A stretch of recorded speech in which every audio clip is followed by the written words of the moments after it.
For 16 years, Margaret believed she was white. She lived in the big house on the Thornton Plantation, wore silk dresses imported from France, took piano lessons from a tutor who traveled from Charleston twice weekly. She ate at the mahogany dining table, slept in a canopy bed with linen sheets, and was addressed as Miss Margaret by everyone on the property.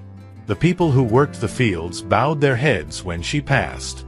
The women who cooked her meals called her ma'am, despite being 3 times her age.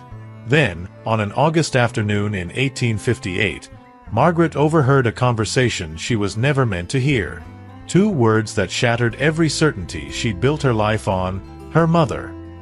Not referring to Caroline Thornton, the white woman who'd raised her, but to a woman named Sadie, who worked in the laundry and had been forbidden to speak to Margaret for 16 years. This is the story of how racial classifications in the antebellum South were constructed, maintained, and sometimes collapsed, revealing that the line between white and black was never biological, only brutally enforced through law and silence. What you're about to hear isn't a case of mistaken identity or a simple secret revealed. It's an exposure of how slavery's architecture required constant deception, how white families maintained their status by hiding their own violations, and how discovering you were legally property changed everything about who you thought you were. This gets complicated. Stay with it. Margaret was born in 1842 in the slave quarters of the Thornton Plantation, delivered by an elderly midwife who'd attended hundreds of births in those cramped cabins. Her mother was Sadie, a 16-year-old enslaved woman who worked in the big house as a chambermaid. Her father was Edward Thornton, the plantation's master, who'd forced himself on Sadie repeatedly over months until pregnancy was inevitable. When Sadie gave birth to a child light enough to pass, Edward Thornton made a decision that was unusual but not unheard of in the slave South. He would raise the girl as white, not acknowledge her as his daughter publicly. That would have been too scandalous for his white wife Caroline to accept. Instead, he presented baby Margaret as the orphan child of distant relatives, brought to the plantation to be raised by the charitable Thorntons out of Christian duty. Caroline Thornton knew the truth. She'd seen Sadie's pregnancy, heard her husband's flimsy explanations, understood exactly what had happened. But in the social calculus of plantation mistresses, accepting the fiction was easier than confronting her husband's rape of an enslaved teenager. So Caroline became mother to the child, raising Margaret as if she were white, never speaking the truth aloud, and ensuring Sadie was kept far from any meaningful contact with the girl she'd birthed. For Sadie, the arrangement was torture of a specific kind. She saw her daughter every day, glimpses through windows, moments when Margaret passed through the kitchen, brief encounters in hallways. But she couldn't speak to her as a mother, couldn't hold her, couldn't claim her. She was forced to watch a white woman raise her child while she was reduced to the role of invisible servant, her connection to Margaret erased by design. Margaret's childhood was sheltered in the way white plantation daughters' childhoods were sheltered. She learned to read and write from Caroline, studied geography and arithmetic from the tutor, practiced piano until her fingers moved across keys with the kind of precision wealthy families valued. She learned to embroider, to manage household servants, to conduct herself with the particular mixture of grace and authority white Southern womanhood demanded. She also learned, without anyone teaching it explicitly, that the people who worked on the plantation were fundamentally different from her. They bowed. They said, "Yes, ma'am," and "No, ma'am." They existed to serve. This hierarchy felt natural because it was the only system Margaret had ever known, reinforced daily by every interaction, every meal served, every order given and obeyed. But there were moments, small, strange moments, when something felt wrong. The way Sadie looked at her sometimes, an expression Margaret couldn't decode. The way Caroline stiffened when Margaret asked questions about her relatives who'd supposedly died, leaving her orphaned. The way certain conversations stopped abruptly when Margaret entered rooms where adults had been talking. Margaret looked like Caroline enough that no one outside the immediate household questioned the story. Her skin was pale, her hair brown and manageable with the oils and heat treatments white women used. Her features could pass for European ancestry. In the rigid taxonomy of Southern racial classification, She fell on the right side of the line. Not because of biology, but because powerful people said she did. The plantation itself was typical of the South Carolina low country. Rice fields stretching toward the horizon, worked by enslaved people who waded through mud and water in heat that killed regularly. The big house sat elevated, designed to catch breezes, while the people who made the wealth suffered in quarters that flooded during heavy rains. Edward Thornton managed it all with the casual cruelty of a man who'd inherited slaves and land and never questioned his right to both. By 16, Margaret was being prepared for marriage.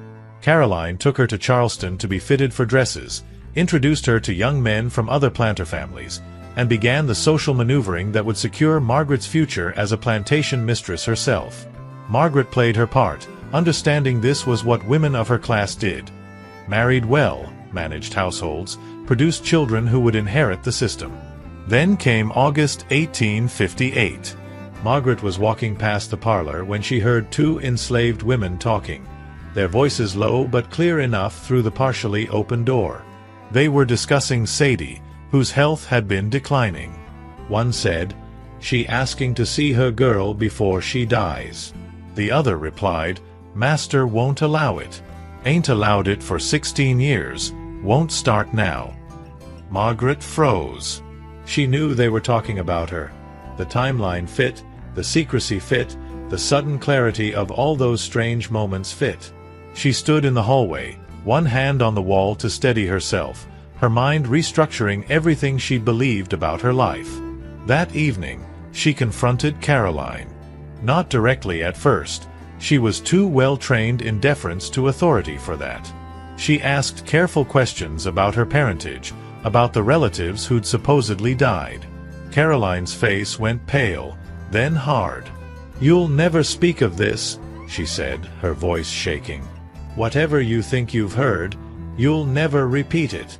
Do you understand?" Margaret understood that Caroline was confirming the truth by refusing to deny it. She pressed further. "Is Sadie my mother?"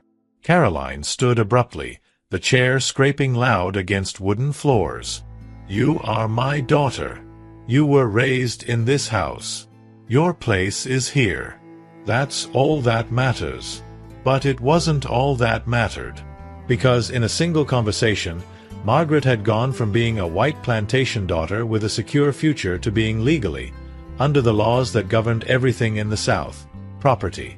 The one-drop rule, rigorously enforced in southern states, meant that any African ancestry made you black in the eyes of the law, and being black meant you could be enslaved. That realization hit Margaret in waves over the following days. She looked at herself in mirrors differently, searching her face for signs of what she now knew was there. She looked at Sadie differently, seeing resemblance she'd been trained to overlook. She looked at the enslaved people on the plantation differently, understanding that by law, she was one of them, separated only by her father's choice to maintain a fiction. Edward Thornton called Margaret into his study a week after her confrontation with Caroline. He was direct in the way powerful men could afford to be. "You've learned something you weren't meant to know.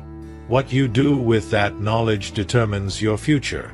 You can continue as you have been, as my daughter in every way that matters, with all the privileges that affords. Or you can insist on a truth that will destroy you. Choose wisely." It wasn't really a choice. It was a threat. Margaret understood. If she claimed Sadie as her mother, if she acknowledged the truth publicly, she would be reclassified. She would lose everything: the house, the clothes, the piano, the marriage prospects, the future. She would be property, legally enslavable, subject to sale or any other violence her father chose to inflict. So Margaret made the only choice available to someone with no power. She stayed silent. She continued attending piano lessons, fitting dresses, meeting potential suitors. She played the role of white plantation daughter while carrying knowledge that made every interaction feel like performance on a stage where one wrong word could collapse everything. But the silence changed her. She began watching the plantation's operations differently, seeing cruelty she'd been trained to normalize. She watched her father's overseer whip a field hand for working too slowly and understood that could have been her fate if different choices had been made 16 years earlier. She watched children born in the quarters and understood some of them might be her half-siblings, scattered across the property, all of them subject to her father's absolute authority. And she watched Sadie, the woman who'd given birth to her, who worked in the laundry house now, her health declining, her face drawn with the particular grief of a mother forced to raise her child in silence. Margaret wanted to speak to her, to ask questions only Sadie could answer. But approaching Sadie would be noticed, questioned, dangerous for both of them. The fiction that sustained Margaret's life as a white girl required constant maintenance. Never asking too many questions, never challenging the stories she'd been told, never acknowledging what she now knew. It required accepting that her existence as white was not a fact but a performance her father had constructed and could dismantle if she stepped out of line. This was how slavery worked in its most intimate dimensions, not just through the whip and the auction block, but through the sexual violence white men committed and then hid, through the racial classifications they enforced and sometimes broke when convenient, through the silences they demanded from everyone who knew their secrets. Margaret was 16 years old, standing between two identities that Southern law said couldn't coexist: white daughter and enslaved property. She'd been raised in the big house but born in the quarters. She'd been taught to give orders to people who were legally her equals under a truth her father suppressed. And she was beginning to understand that the security she'd always felt was an illusion, maintained by silence and subject to revocation at any moment. The girl who'd believed she was white was discovering she was property. And that discovery would unravel everything. Sadie was dying. Not dramatically, not suddenly, but slowly. The kind of dying that came from decades of labor that ground bodies down, from untreated illnesses that festered, from grief carried so long it became physical. She was 32 years old and looked 50. And she was dying without having ever held her daughter as a mother, without having spoken her name to her face, without Margaret knowing the story of how she'd come to exist.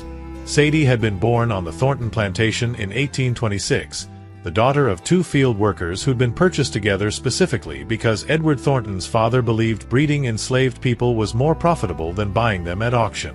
She grew up in the quarters, learned to pick cotton by age 6, moved to rice fields by age 10, the work brutal and constant. At 14, she was moved from the fields to the big house, a transition some enslaved girls hoped for because domestic work was generally less physically destroying than field labor.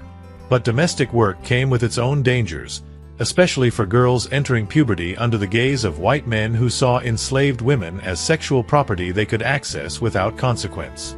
Edward Thornton had recently inherited the plantation when he first assaulted Sadie. She was 15, cleaning his bedroom, and he simply closed the door and made clear through action rather than words that her consent was irrelevant. She was property. He was owner. That was the only equation that mattered. The assaults continued for months. Sadie told no one because there was no one to tell who had power to stop it. The other enslaved women knew. They saw the pattern they'd seen before with other girls, the way Thornton summoned certain girls to the house at certain times. They offered what comfort they could: silent presence, shared understanding, the grim acknowledgement that this was what enslavement made normal. When Sadie realized she was pregnant, she knew exactly whose child it was.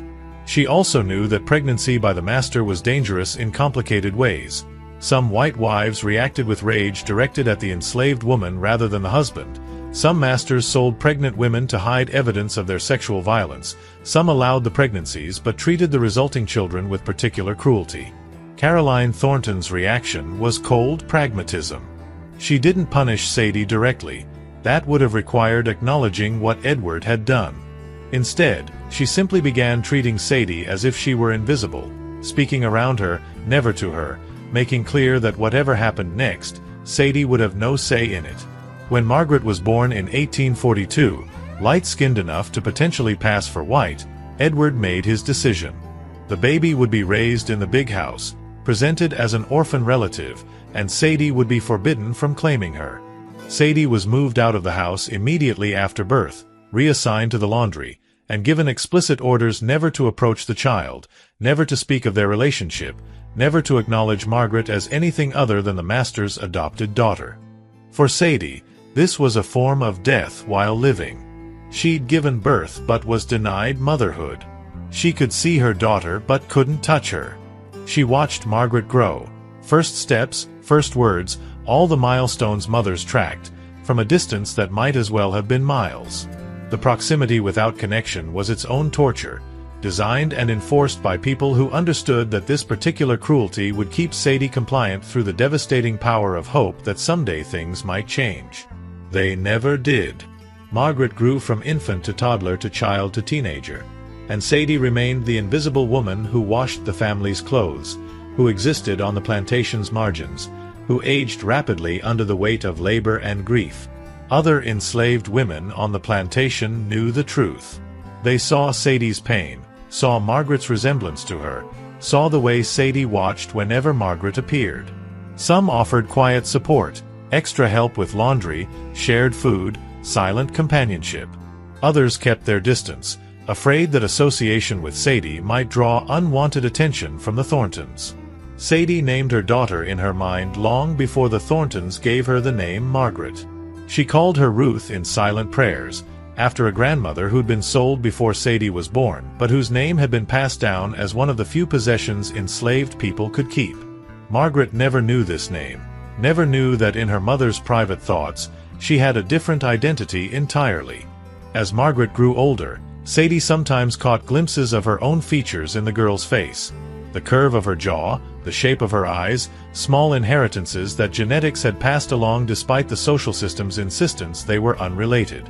Those moments of recognition were bittersweet, proof of connection that couldn't be claimed, evidence written on a face Sadie couldn't touch. The work in the laundry was brutal in its own way. Boiling water, harsh lye soap, constant scrubbing that destroyed hands and backs. Sadie worked alongside 3 other women in a small building behind the big house, spending 12-hour days washing the Thorntons' linens, Margaret's silk dresses, Edward's suits. She cleaned the clothes of the family built on her violation and her daughter's stolen identity. By her late 20s, Sadie's health began declining. The constant exposure to lye had damaged her lungs. The steam from boiling water had left her skin scarred. The grief had settled into her body as a chronic ache that no remedy could touch. She began having coughing fits that lasted minutes, her body trying to expel something that couldn't be expelled. The other women in the laundry knew Sadie was dying slowly. They tried to ease her load when overseers weren't watching, tried to ensure she had slightly better food when any was available. They also knew that when Sadie died, her daughter wouldn't be allowed to mourn her publicly, wouldn't even be told immediately, because acknowledging the death would require acknowledging the relationship. In 1858, when Sadie's coughing got worse and she began losing weight rapidly, she made a request through the enslaved network. She wanted to see Margaret before she died. Just once. Just to speak to her as a mother. The request reached the house slaves, who carefully brought it to Edward Thornton's attention, phrasing it as a dying woman's final wish in hopes that might move him to permit it. He refused. Allowing Sadie to speak with Margaret would risk the 16-year-old fiction he'd constructed. It would give Margaret information that might make her less compliant. It would acknowledge publicly what he'd worked to keep hidden. So Sadie's request was denied, and she was told that if she approached Margaret anyway, she'd be sold immediately. A threat that was credible even for a dying woman, as slaveholders sometimes sold the sick just to be rid of them. Margaret's discovery that summer, overhearing the conversation about her girl, happened because enslaved women were discussing Sadie's request among themselves, unaware Margaret was within earshot. When Margaret froze in the hallway, processing what she'd heard, the 2 women inside the parlor fell silent, realizing someone had been listening. They didn't know immediately who it was, but the knowledge that the secret might be slipping out added new tension to an already fraught situation. After Margaret confronted Caroline and later Edward, Sadie learned through the network of house slaves that Margaret now knew the truth. For a brief moment, Sadie hoped, irrationally, desperately, that this might mean she could finally speak to her daughter. That Margaret might come to the laundry, might seek her out, might want to know her mother's story. But days passed with no visit. Margaret stayed in the big house, continuing her routine, and Sadie understood that even knowing the truth didn't give Margaret freedom to act on it. The system was too strong. The consequences of acknowledgement too severe. So mother and daughter continued existing on the same property, both aware of their connection now, both unable to act on it. Sadie's coughing worsened through the fall of 1858. She worked when she could, rested when overseers permitted it, and waited for a death that was approaching steadily. She'd lived 32 years, 16 before Margaret's birth, 16 after. And in all that time, she'd never been allowed to be a mother to the child she'd carried and birthed. What Sadie didn't know yet was that Margaret was planning something. Something that would put both their lives at risk, but that Margaret had decided was worth attempting. Because discovering you were born enslaved and raised free changed everything about what risks seemed acceptable. Margaret spent 3 months sitting with knowledge that was slowly dismantling her understanding of everything. She was legally enslaved property. Her father was also her master, capable of selling her if she became inconvenient. Her mother was dying in a laundry house 100 yards from where Margaret slept in a canopy bed. And everyone on the plantation was complicit in maintaining the fiction that kept Margaret white. The impossible choice Margaret faced was this: continue living as white, accepting all the privileges that status provided while knowing it was built on lies and her mother's silence, or claim the truth, become legally property, and lose every protection her father's fiction had granted. Most people in Margaret's position chose silence. Throughout the South, there were light-skinned enslaved people who'd been raised as white and maintained that status by never acknowledging their origins. The system depended on their cooperation, and the consequences of breaking that cooperation were designed to be catastrophic enough to prevent anyone from trying. But Margaret couldn't stop thinking about Sadie. Every time she walked past the laundry, she imagined her mother inside, coughing, dying, having spent 16 years watching her daughter from a distance she couldn't cross. The injustice of it gnawed at Margaret in ways she couldn't articulate, because articulating it would mean admitting truths that were dangerous to speak aloud. She began testing boundaries carefully. She asked Caroline about her relatives again, pushing slightly harder. Caroline's responses were clipped and angry, making clear this topic was forbidden. Margaret asked the house slaves carefully phrased questions about Sadie, nothing direct enough to be obvious, just small inquiries about the laundry, about who worked there, about whether anyone was ill. The enslaved people who heard these questions understood immediately what Margaret was doing. She was trying to build a bridge toward her mother without openly acknowledging the relationship. Some helped, passing information through careful phrases, mentioning when Sadie was having particularly bad days, creating opportunities for Margaret to, accidentally, be near the laundry. Margaret and Sadie's first intentional eye contact happened in November 1858. Margaret had arranged to walk past the laundry when workers would be carrying linens outside. Sadie was among them, and when their eyes met, both women froze for just a moment. Margaret seeing her mother fully for the first time with conscious knowledge, Sadie seeing her daughter acknowledge her with something that looked like recognition. Neither spoke. The moment lasted perhaps 3 seconds before Margaret continued walking and Sadie returned to work. But those 3 seconds carried 16 years of suppressed connection. Edward Thornton noticed Margaret's increasing restlessness. She was asking questions, walking in areas she hadn't frequented before.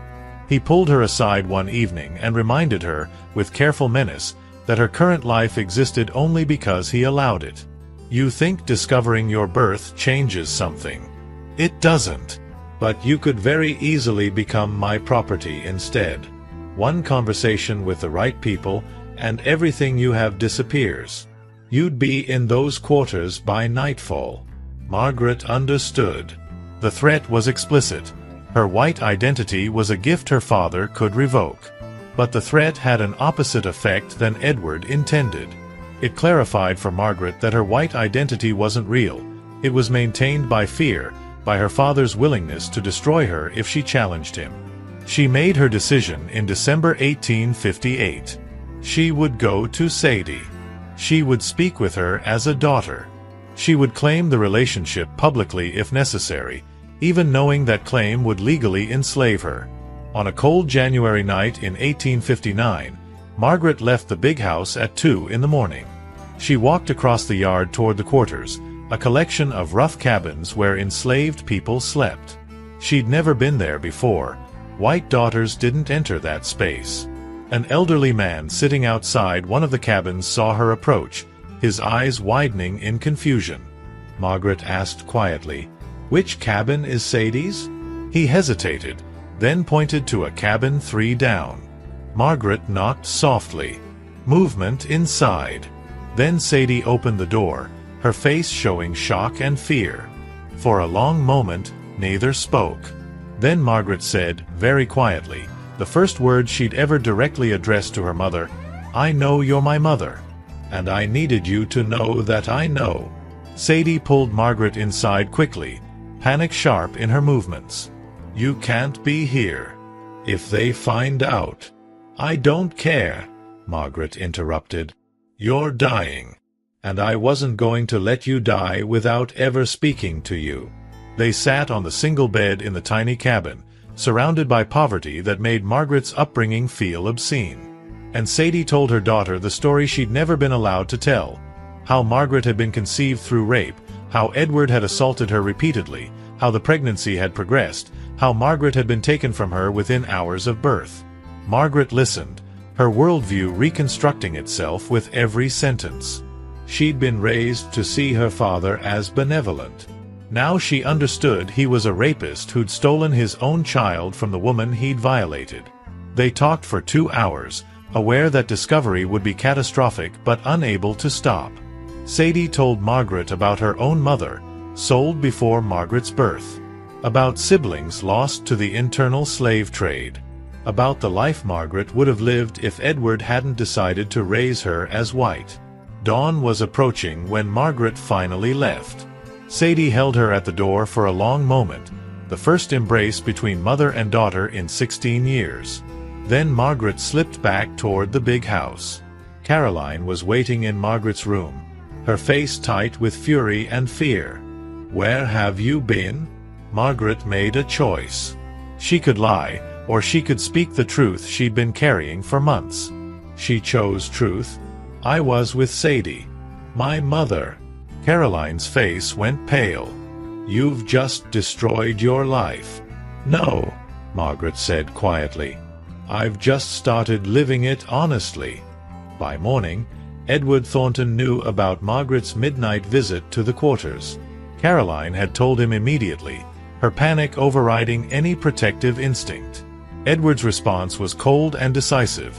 If Margaret insisted on claiming her enslaved birth, she would live with the legal consequences. He would have her reclassified.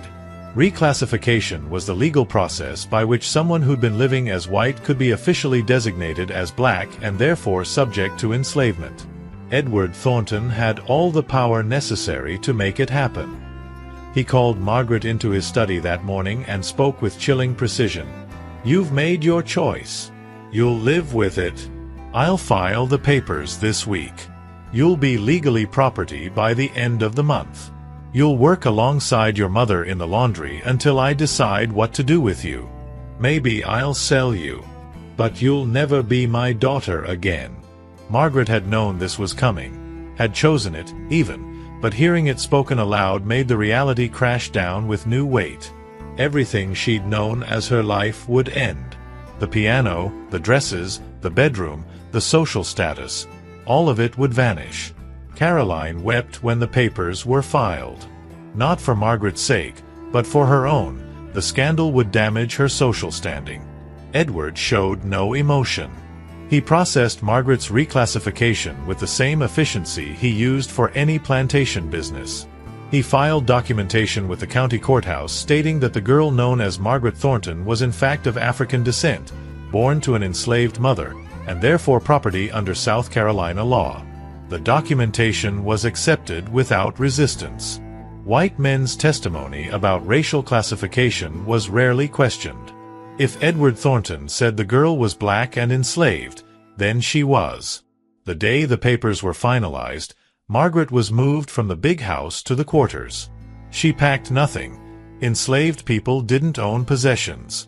She walked across the yard wearing a simple work dress, her feet bare, her hair uncovered, feeling every eye on the plantation watching this transformation. The enslaved community's reaction was mixed. Some pitied her. Some resented her, viewing her as someone who'd lived privileged for 16 years.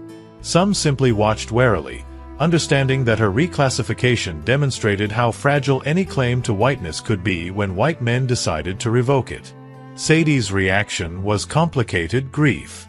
She'd wanted her daughter to know the truth, had wanted connection. But she'd never wanted this. Margaret legally enslaved, suffering consequences Sadie had been trying to protect her from by staying silent. Margaret moved into Sadie's cabin, a space barely large enough for 2 people, with a dirt floor, a leaking roof, walls that let in cold. The contrast with the big house was visceral. Margaret had lived in luxury built by people who slept in spaces like this. Now she was one of them. Her first day in the laundry was brutal. The work required constant physical strain, lifting boiling pots, scrubbing for hours, standing on feet that swelled and ached, breathing steam and live fumes that seared the lungs. Margaret's hands, which had spent 16 years playing piano, blistered within hours. The other women in the laundry didn't help her initially. They watched to see if she would complain, would expect special treatment. Margaret didn't complain. She worked, even when her hands bled. By the end of the first week, one woman, Ruth, began showing Margaret more efficient ways to do the work. Small tips that reduced strain. The help wasn't warm, but it was help. Sadie worked alongside her daughter, the 2 of them finally together after 16 years. But being together in bondage wasn't the reunion Sadie had imagined. They worked side by side, slept in the cramped cabin, existed in proximity but with their relationship strained by the circumstances that had finally brought them together. Edward Thornton visited the laundry once in Margaret's first month. He stood in the doorway and watched her work, his face expressionless. He didn't speak.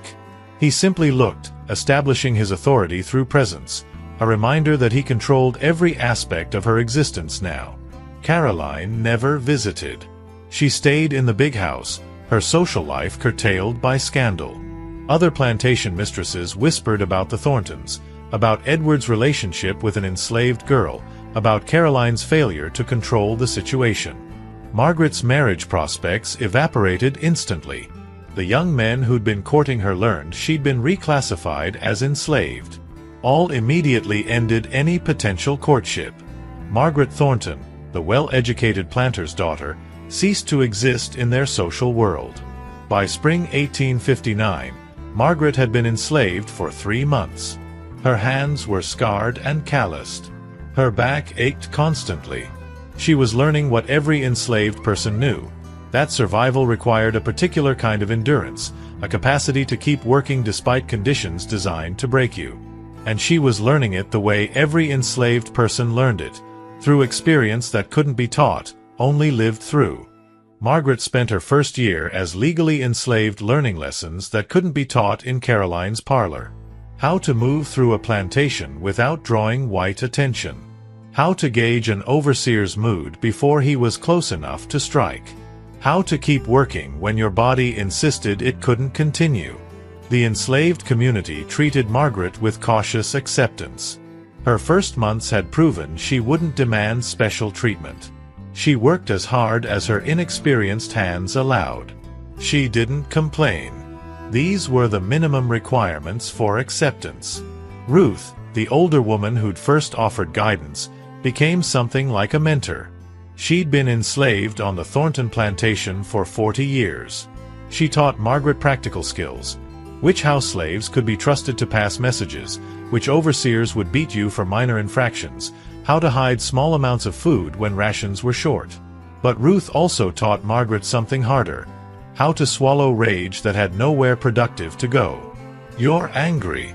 You got right to be. But anger without power just gets you killed or sold. You got to learn to put it somewhere it won't burn you alive. Margaret struggled with that lesson. She'd been raised to believe anger could be expressed. As an enslaved woman, anger was dangerous. It marked you as difficult, potentially rebellious. So Margaret learned to perform neutrality while rage simmered underneath. Sadie's health continued declining through 1859. The coughing fits grew longer. She lost weight her body couldn't afford to lose. Other women quietly covered the gaps in her work to prevent overseers from noticing and punishing her. Margaret watched her mother die slowly, helpless to prevent it. There were no doctors for enslaved people unless their value as property justified the expense, and Sadie didn't meet that threshold. She would work until she couldn't, and then she would die. Mother and daughter had conversations in the cabin at night that were stilted at first, then gradually less so. Sadie told Margaret about her own mother, about siblings sold before Margaret's birth. Margaret told Sadie about growing up in the big house, about the education she'd received. That last detail gnawed at Margaret.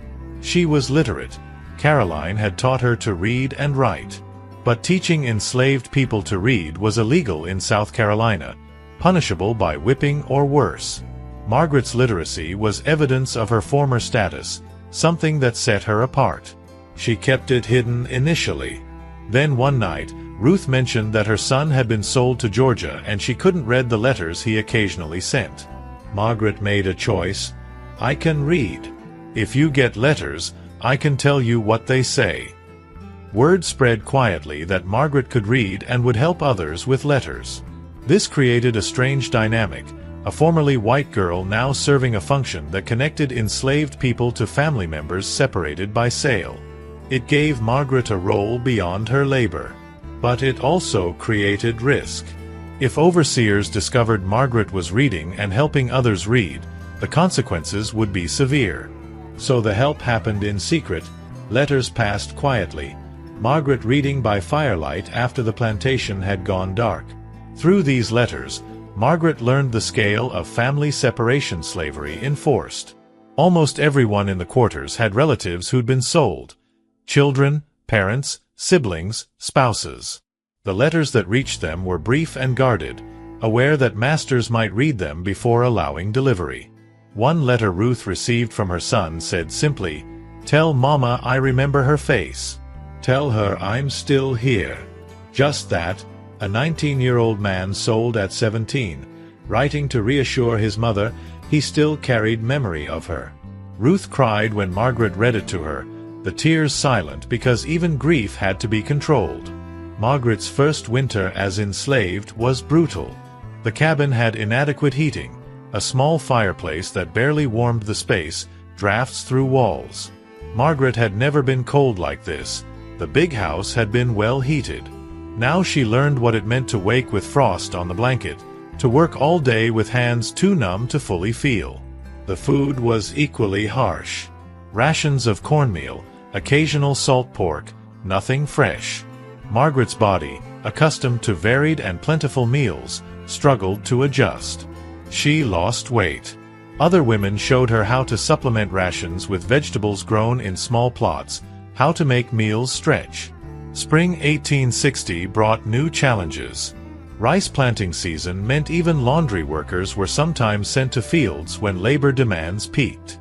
Margaret's first day of field work, wading in flooded rice paddies, bent over for hours, taught her she'd been learning the easier version of enslaved labor. The women who worked fields full-time endured conditions that made the laundry seem almost tolerable. She watched those women with new understanding. They were her age, her mother's age, younger and older. They worked under overseers who carried whips and used them. They moved through mud and water in heat that caused people to collapse. And they did it day after day, year after year, because the alternative was violence or death. By summer 1860, Margaret had been enslaved for 18 months. She'd learned to survive, not comfortably, not safely, but to wake each day and perform the labor required. She'd learned the rhythms of the plantation, the hierarchies among enslaved people, the small ways they helped each other. She'd also learned that her choice to claim Sadie and accept reclassification hadn't brought the clarity she'd hoped for. She was enslaved now legally and practically. But she wasn't fully part of the community she joined. Her history set her apart, her literacy marked her as different, her lighter skin complicated how others saw her. She existed between worlds. Not white anymore, not quite accepted as fully black either. Not free, but carrying memories of what freedom had felt like. And Sadie, the mother Margaret had chosen to claim, was dying in a cabin they shared. Their reunion, measured in months, neither could predict but both knew were limited. Union soldiers reached the Thornton Plantation in early 1865, their arrival announced by the sound of horses and blue uniforms that enslaved people had been told for years represented enemy invaders. But the enemy dismounted and gathered everyone in the yard and read from a document that changed legal reality instantly. Slavery was ended. They were free. The words, "You are free," landed differently for Margaret than for people who'd been born enslaved and had never known anything else. She'd lived both sides, raised as white with all privileges, then reclassified and enslaved for 6 years. She understood what freedom had felt like, what its loss had meant, and now what its return might make possible. But freedom didn't mean immediate transformation. The plantation couldn't function without labor, and formerly enslaved people had nowhere to go, no resources to leave. The union officer made that clear. They were legally free, but practically they'd need to negotiate with former owners for work and wages, or find other employment, or attempt to travel to cities. Edward Thornton tried to maintain authority, offering contracts that would pay formerly enslaved people minimal wages for continuing the same work. Some accepted, having no better options. Others refused and left immediately, walking toward Columbia or Charleston or anywhere that wasn't the site of their bondage. Margaret chose to leave. There was nothing holding her to the plantation. Sadie was dead. Edward was her rapist and former owner. Caroline had never been more than the woman who'd maintained a lie. She walked away in March 1865, joining a stream of newly freed people moving toward cities where Freedmen's Bureau offices were attempting to help. She arrived in Charleston with no money, no connections, and no clear plan beyond putting distance between herself and the Thornton plantation. The city was filled with formerly enslaved people in similar situations, thousands trying to build lives from absolute zero. Margaret found work washing clothes, the skill learned in the laundry now translating to paid labor. The wages were low, barely enough for food and a shared room in a crowded boarding house, but they were wages, money she earned and controlled, the first she'd ever had. She also began searching for information about her classification. She was legally free now, but the documentation of her reclassification still existed in courthouse records. That documentation could be used against her if anyone wanted to challenge her freedom. The Freedmen's Bureau helped her navigate the legal process of establishing her free status. A clerk looked at her case with exhaustion. He'd seen dozens like it, light-skinned people whose white parentage had been used against them during slavery, who now needed legal confirmation that they couldn't be re-enslaved. He filed paperwork documenting Margaret's emancipation, creating a paper trail that would protect her. But the process required Margaret to confront her identity in new ways. The clerk asked race, and Margaret hesitated. She'd been raised as white, reclassified as black, and now existed in a legal gray area. She chose black, not because she fully understood what that meant, but because denying it felt like betraying Sadie, betraying the 6 years she'd spent enslaved, betraying the truth she'd chosen to claim even when it cost her everything. Charleston in 1865 was chaotic. The war had damaged the city physically and economically. Formerly enslaved people flooded in seeking work and protection. White residents responded with resentment and violence. The Freedmen's Bureau tried to mediate, but their resources were inadequate. Margaret kept her head down and worked. She learned quickly that being light-skinned created its own complications. Some formerly enslaved people distrusted her, seeing her appearance as evidence of white ancestry gained through rape. Some white people treated her with confusion, unable to classify her quickly. She found community eventually in a church that served freed people. There she met other women with similar histories, light-skinned, educated in ways enslaved people typically weren't, existing between racial categories that were supposed to be absolute but never had been. They formed cautious friendship based on shared understanding that their histories were complicated. One woman, Charlotte, had been raised by her white father after her enslaved mother died, given an education, then reclassified and sold when her father's white wife pressured him to remove evidence of his relationship with an enslaved woman. Another, Grace, had been born free in the North, then kidnapped and sold south at age 12, spending 8 years enslaved before freedom came. Their stories varied but shared the theme. Racial classification in the South had always been about power, not biology, and the lines between free and enslaved, white and black, had been crossed and redrawn according to white convenience. By 1866, Margaret had established fragile stability. She worked, paid rent, attended church, existed in a post-slavery South that was rebuilding itself in ways that often looked suspiciously like slavery under different names. Margaret lived another 30 years after emancipation, dying in 1895 at age 53. Those 30 years were spent navigating a world that had legally ended slavery but maintained its racial hierarchies through violence, law, and social custom. She never returned to living as white. That door had closed the moment she'd claimed Sadie, but she never fully belonged in black communities either. She married in 1870. A man named Joseph who'd been enslaved in Georgia, had escaped to Union lines during the war, and had settled in Charleston afterward. Their marriage was cautious affection rather than romance, two people who'd survived impossible circumstances finding companionship. They had 2 children, a daughter born in 1871, a son in 1873. Margaret never told her children the full story of her childhood. She told them she'd been enslaved on a South Carolina plantation, which was true. She told them their grandmother had been enslaved there too, which was true. She didn't tell them she'd been raised as white for 16 years, didn't tell them about Edward Thornton or Caroline, didn't explain the piano skills she still had or the French phrases she sometimes spoke without thinking. Her children grew up in Reconstruction Charleston, attending schools established for freed people, learning to read and write. Margaret watched them learn and felt complicated emotions. Joy that they had opportunities, grief for Sadie who'd never had any, awareness that education still didn't protect black children from violence.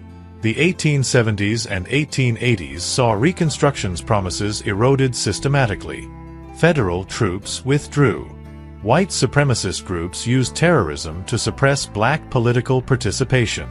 Laws were passed that recreated slavery's restrictions under new names. Margaret watched these changes with particular bitterness, understanding exactly how much of racial hierarchy was performance maintained by force. She worked as a seamstress as her children grew, her piano taught dexterity translating to precise needlework that wealthy white Charleston families paid for. She sewed in the homes of women who might have been her social peers if different choices had been made 30 years earlier. She listened to them discuss their lives and said nothing about having once sat at similar tables. Joseph died in 1888, his body worn out by decades of labor that had started in childhood. Margaret buried him and continued working, supporting herself and her nearly grown children through sewing that paid barely enough. Her daughter married in 1890 and moved to Philadelphia, seeking better opportunities. Her son stayed in the South, working as a carpenter, marrying in 1893. Margaret became a grandmother in 1894, a granddaughter she held and felt Sadie's absence sharply, wondering what her mother would have said. Margaret died in 1895 of pneumonia. Her body, weakened by decades of hard labor, couldn't fight off. Her children buried her next to Joseph, marked her grave with a simple stone that listed her name and dates. Nothing about her history, nothing about the plantation or the reclassification or the years spent navigating between worlds. Her story became family lore told in fragments.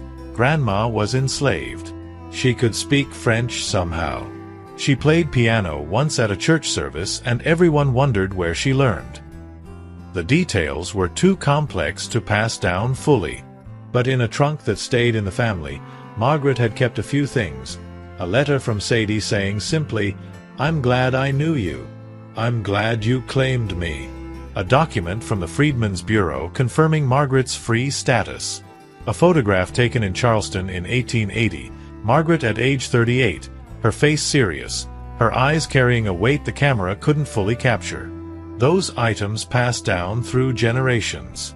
By the mid-20th century, Margaret's great-great-grandchildren found them and began researching, tracing the story backward through courthouse records, plantation ledgers, and fragmentary documentation. They found the record of Margaret's reclassification in 1859. Found Edward Thornton's documentation claiming her as enslaved. Found Sadie's name in plantation records. Found, eventually, the full outline of a story that explained why their family history had always felt incomplete. In the 1990s, some of Margaret's descendants visited the Thornton plantation, which still existed though under different ownership. They stood in the yard where Margaret had walked between the big house and the quarters. They saw the laundry building, now storage. They found the slave cemetery, overgrown and unmarked, where Sadie was buried somewhere beneath decades of vegetation. They stood at that cemetery and spoke Margaret's name and Sadie's name aloud, claiming ancestors whose stories had been nearly erased, whose experiences didn't fit into simple narratives. What Margaret's story exposes is how racial classification in the South was never about biology. It was about maintaining slavery's economic structure and white supremacy's social structure. She was the same person with the same ancestry throughout her life. But she lived as white when that served her father's purposes, and lived as enslaved when claiming her mother meant challenging his authority. The system allowed that flexibility for white men while denying it to everyone else. Edward Thornton could raise his rape victim's child as white, then reclassify her as property when convenient. She chose truth over comfortable lies. The South punished that choice brutally. But she survived it, raised children who survived it, left a bloodline that continued despite systems designed to break it.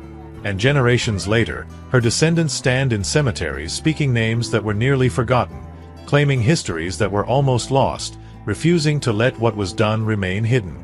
That refusal is its own form of resistance, quieter than rebellion, longer than any single life, but persistent in the way that memory can be persistent when enough people decide the truth matters more than the comfort of forgetting.